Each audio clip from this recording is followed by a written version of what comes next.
बिस्मिल्लाहिर्रहमानिर्रहीम। अस्सलाम वालेकुम जी, कैसे हैं आप सब लोग। उम्मीद करती हूँ कि आप लोग खैरियत से होंगे और ख़ूब मज़े में होंगे। मैं यहाँ पे हूँ किचन में, और किचन में मैं कर रही हूँ अपना जो चूल्हा है उसको साफ़। और आप देख सकते हैं कि ये कितना गंदा चूल्हा था, और पहले मैंने इस पर पानी डाल के और सिंपली इसको जो है वो साफ़ कर लिया था। और ये मैंने जानबूझ के इतना इसको गंदा किया था चूल्हे को कि ये मैं आपके साथ इसकी DIY की वीडियो बनाना चाह रही थी और आपके साथ जो अपना एक्सपीरियंस शेयर करना चाह रही थी। सम टाइम ऐसे होता है कि आपके घर में दावत है और आप जो है वो सारा दिन आपको टाइम नहीं मिला, रैंडमली खाना बन रहा है और चीज़ें उसको चूल्हे के ऊपर गिर रही हैं, तो आप उसको साफ़ नहीं कर पाते, या आप मतलब खाना बना लिया या आप किसी और काम में बिज़ी हो गए तो आप जो है वो उसको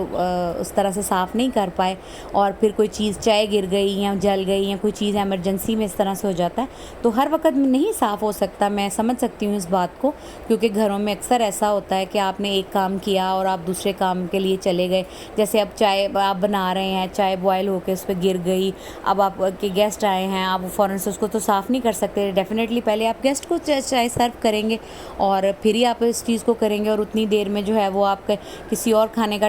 टाइम हो गया है या आप कुछ और बनाने लग गए हैं, तो भी आपके पास टाइम नहीं बचा कि आप पहले चूल्हा साफ़ करेंगे और फिर इस तरह से, तो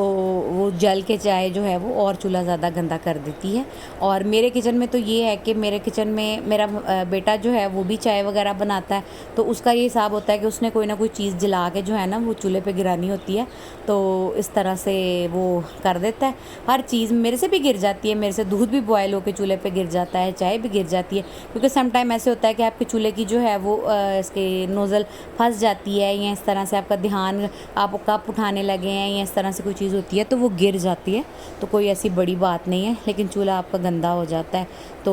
अच्छा जी, तो अब यहाँ पे मैंने पहले डाला है उस पर मीठा सोडा, और मीठे सोडे को मैंने अच्छी तरह से उसके ऊपर मल दिया था, और अब मैं उसके ऊपर जो है वो सिरका डालूँगी। अच्छा, बाज़ वीडियोज़ में आपने देखा होगा कि वो DIY की जो वीडियोज़ होती हैं उसमें सिरका, मीठा सोडा, डिश वॉश लिक्विड और इस तरह की चीज़ें जो हैं, सरफ़, उनको सब चीज़ों को, डिटर्जेंट को इकट्ठा करके, इतनी सारी चीज़ों की आपको ज़रूरत नहीं है कि आप इस तरह से करें। आप सिंपली डायरेक्ट जो है इसके ऊपर मीठा सोडा डालें और उसके बाद आप उसको अच्छी तरह से मल दें, और क्योंकि ये जो इस पे बबल्स बनते हैं और इस तरह से जो जो केमिकल रिएक्शन होता है इस दौरान पे ना, तो ये सारा वर्क उस वक़्त होता है। मतलब अगर आप उसको प्याली में बना के, जैसे आप सिंपली आप देखें कि ब्लीच जो है वो आप बनाते हैं, आपको उसी वक्त यूज़ करनी पड़ती है। आपने देखा होगा कि कुछ वीडियोज़ में ऐसा होता है कि जी वो कहते आपको बताया जाता है कि आप उसमें एक बॉटल ले लें, उसमें आप ये सारी चीज़ें जो हैं उनको भर के रख लें, डस्टिंग वगैरह करने के लिए या सिंपली उसको साफ़ करने के लिए, तो वो चीज़ें ठीक रहती हैं। लेकिन अगर आप कहें कि इस तरह की जमी हुई चीज़ों को, जब आप उसको मीठे सोडे को और उसको सिरके को जो है वो आप इसमें से इस्तेमाल कर लेते हैं ना, तो जब उसके बबल्स बन जाते हैं तो वो फिर 5-10 मिनट के बाद वो वेस्ट हो जाता है। तो मैंने पहले उस पर सिरके मीठा सोडा लगा लिया, फिर मैंने उसके उस पर सिरका डाल लिया, और फिर मैंने उसको 10 मिनट के लिए छोड़ दिया। फिर स्क्रब के साथ मैंने उसको अच्छी तरह से स्क्रब करके साफ़ कर लिया, और फिर अब मैं उसके साथ सिंपली जो है वो मेरा जो बर्तन धोने वाला स्पंज है और साबुन है, उसके साथ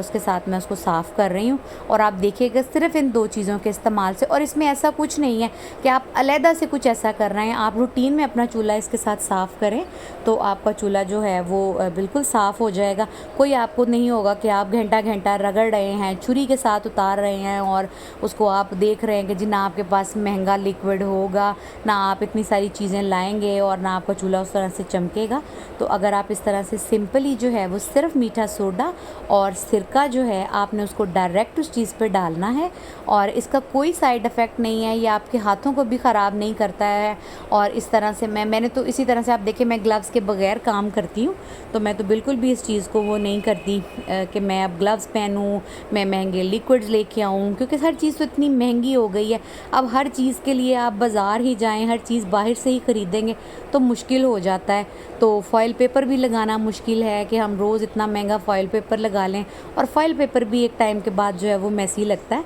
तो वो भी नहीं ठीक रहता है। तो आप सिंपली जो है वो, जैसे आप बर्तन साफ़ करते हैं तो उस तरह से आप इसको साफ़ कर लें। और यहाँ पे मैं सिंपली इसको साबुन के साथ साफ़ कर रही हूँ, और उसके बाद मैं इसको पहले एक दफ़ा इस पर गीला कपड़ा मारूँगी, और उसके बाद मैं इस पर खुश्क कपड़ा मार के उसको साफ़ कर दूँगी।